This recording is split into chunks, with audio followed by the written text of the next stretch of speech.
Quiero comenzar el comienzo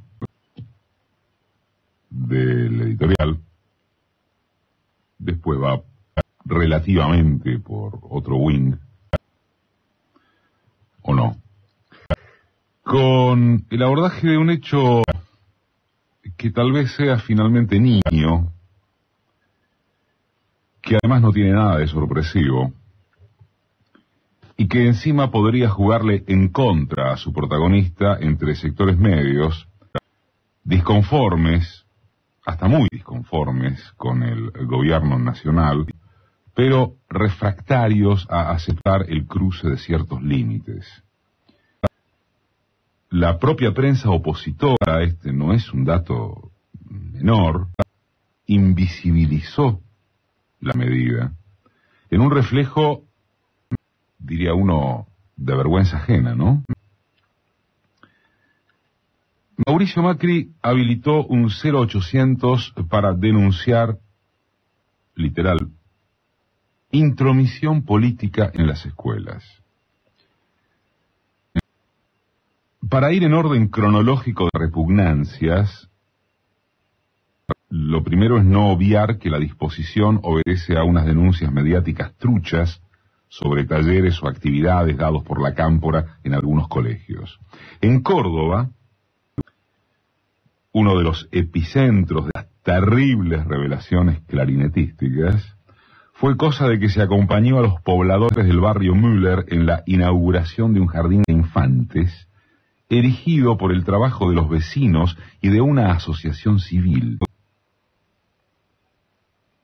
Monigotes de Colores se llama el antro infantil donde el grupo subversivo consumó su adoctrinamiento. En Tandil hubo una denuncia por el estilo publicada como carta de lectores en un diario local, La Voz de Tandil. El firmante, el de la carta, no el que habla, el firmante y su documento de identidad eran falsos.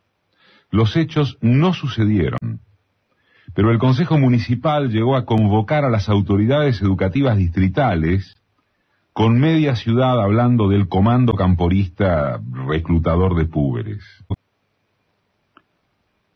Y del resto, claro está, todo se asienta en fragmentar y extraer conclusiones absolutas.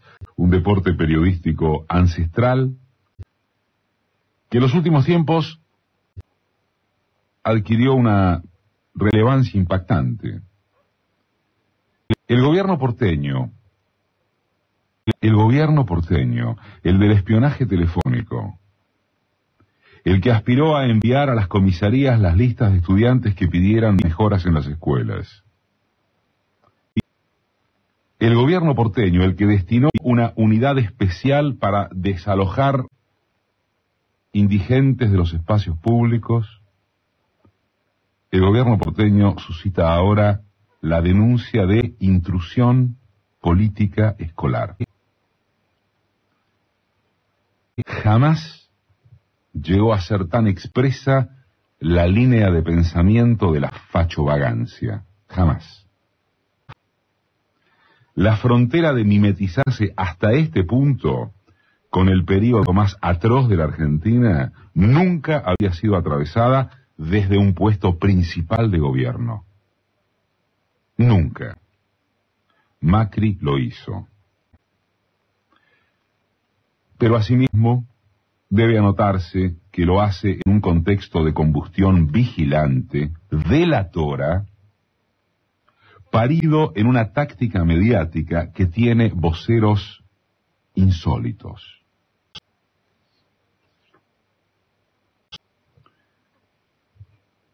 La semana registró también el terrorífico encuentro de Rosario.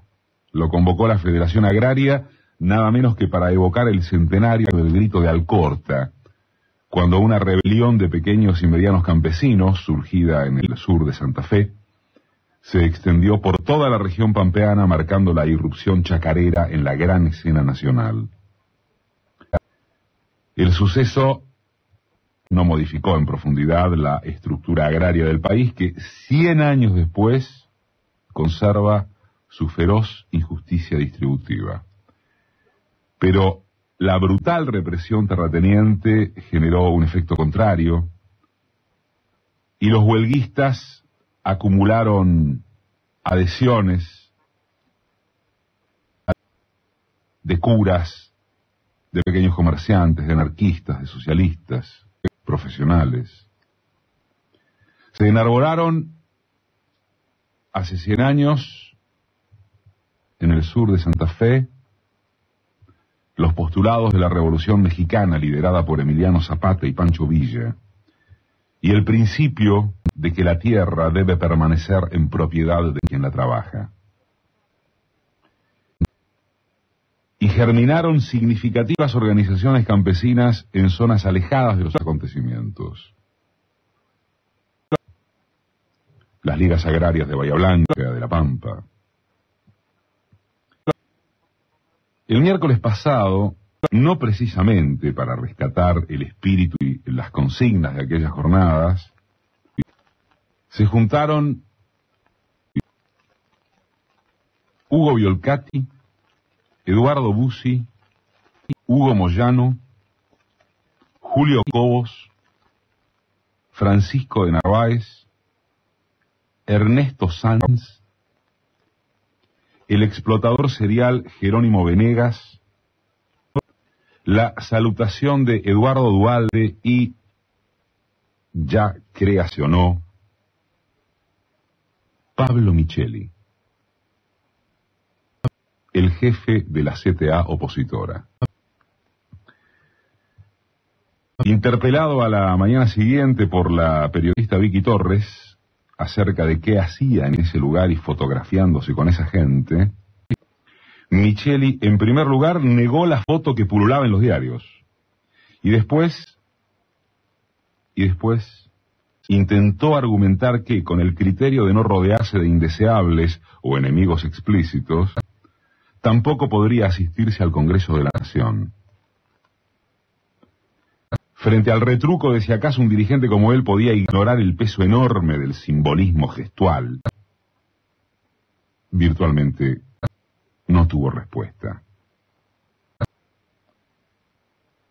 No tuvo respuesta porque sencillamente no hay respuesta, ni por parte de él, ni de ninguno de esos asistentes, como no sea admitir que sus contrapuestos ideológicos se rinden ante la necesidad de amontonar por lo menos algún mamarracho unificado.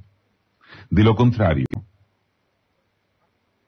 ¿cómo interpretar una partusa de oligarquía agropecuaria, representantes de fuerzas que todavía se pretenden socialdemócratas, vieron el presente Ricardo Alfonsín y Ernest Wiener, el líder de una franja sindical neocon y el de otra que corre al gobierno por izquierda bajo aspiraciones de encarnar al verdadero proyecto nacional y popular? ¿Qué puede articular un polo como ese, o mejor, en qué podría redundar que no fuera un nuevo acabose para las necesidades de las mayorías? ¿Cómo habrá sido lo revulsivo de verlos a todos juntos que Clarín y La Nación coincidieron en no animarse a publicar la foto en sus portadas del jueves? A Clarín le agarró el elogiable ataque de privilegiar que crece el drama de la violencia de género, continuado ayer con que por falta de insumos ya es todo un problema ir al dentista. Y La Nación destacó que caló condición al gobierno al aceptar ser candidato de la CGT, y la foto fue Messi festejando. Bussi se preocupó por decir que estaba cerrada la puerta a conformar una unión democrática. Moyano se la abrió con picardía. Solo advirtió que no debía comerse la cena en el almuerzo. Impagable. Y mientras tanto dio comienzo el juicio oral por el caso de las coimas en el Senado, a 12 años de ese principio de fin para la gestión aliancista que había llegado con el objeto de liquidar la corrupción menemista, pero sin tocar al modelo. Hubo y seguirá habiendo los chascarrillos en torno de que el tiempo transcurrido es lo que le llevó a despertarse a De la Rúa y sus símiles más o menos ocurrentes. Hubo y habrá el olvido generalizado, con sus excepciones, respecto de que la Banelco tuvo el sentido de aligerar la sanción de un régimen de trabajo a piacere del Fondo Monetario que avanzaba en sepultar conquistas históricas. Fue aquello que la derecha, ya durante el menemato, había impuesto culturalmente bajo el simpático rótulo de flexibilización laboral. Al margen, o muy a propósito, de esos pequeños detalles, estar contemplando al expresidente junto a las figuras de Flamarique, de Santibáñez, Alacino, Tell, Costanzo, Branda, en un tribunal, y gracias a una causa que estuvo a punto de evaporarse, trae por un lado el alivio institucional de que no todo queda impune así nomás.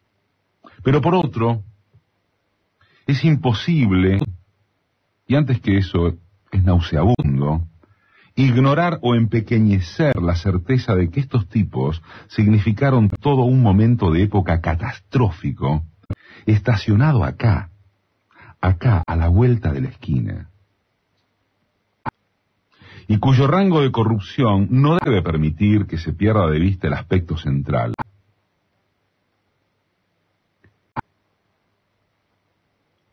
Me pareció brillante la inserción de Mario Weinfeld el miércoles pasado, al citar a cabeza de su columna una frase del historiador francés Jean Bouvier. No hay que dejarse atrapar por el prestigio de los escándalos. No son ellos los que dan cuenta del desarrollo histórico. Los regímenes y los sistemas económicos y políticos no mueren jamás por los escándalos. Mueren por sus contradicciones. Es absolutamente otra cosa. El prestigio de los escándalos. Ajá.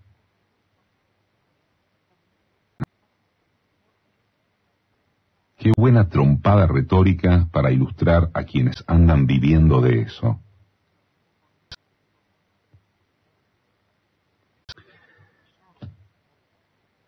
En cuanto a la semana del gobierno, fue relativamente calma. Entre los avatares judiciales de diversa índole, la expropiación de Chicone media sanción, con apoyo opositor, aunque presentada como protección a Vudú, y la aprobación de Gilles Carbó en forma prácticamente unánime, solo ganaron espacio la canasta básica del INDEC y la operación de prensa contra el lavaje cerebral perpetrado por la Cámpora en colegios y jardines de infantes. Tuvo a favor, además, el renovado apoyo que le brindó el Premio Nobel de Economía a Joseph Stiglitz para desasosiego del coro ortodoxo. Sin embargo,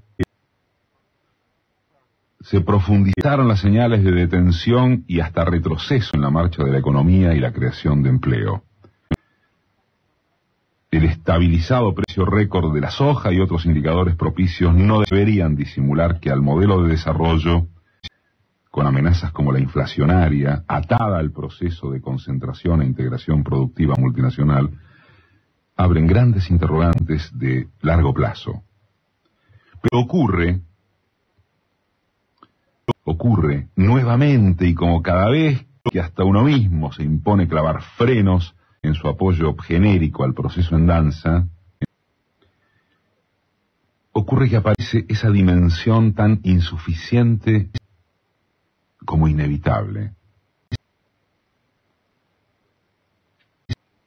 Mirar lo que se le opone, disponer de memoria y no tener otra salida que huir espantado.